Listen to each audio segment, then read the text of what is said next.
So guys, my next sparingly used or least trained muscle in this series is the middle trapezius and the lower trapezius.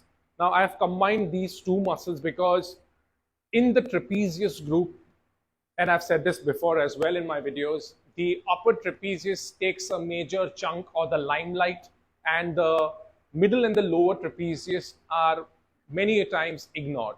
Now what happens because of that is your scapular bone, which is your shoulder blades, they don't stay in its position, but they start to wing. They start to go more laterally and more anteriorly tilt.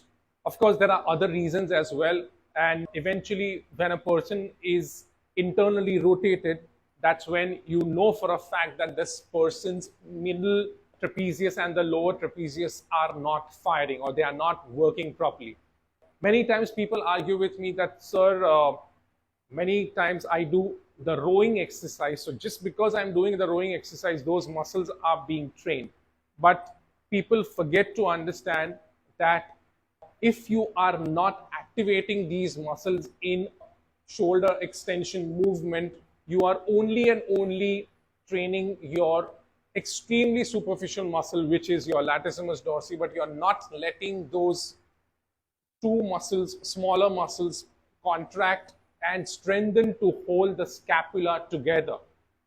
In your resting position, your scapulas need to be in that position rather than this position. And this is where the middle trapezius, the lower trapezius, to an extent the rhomboids as well come into picture to hold the scapula, to stabilize the scapula in the resting position. So this is why please try and train your middle trapezius. You may have to do more of an isolated movement or so in the beginning, and then eventually when they are strengthened, start giving yourself more compound movements, bigger global muscles getting into picture also. So try and incorporate exercises which does involve a lot of retraction, but that should not be at the cost of another compensatory movement, but focus on trying to keeping the scaps in its place rather than letting them go too much in front and eventually going into an internal rotation. So I hope this was helpful, and I shall come back again with one more superficial muscle in this series. So see you next time. Bye-bye.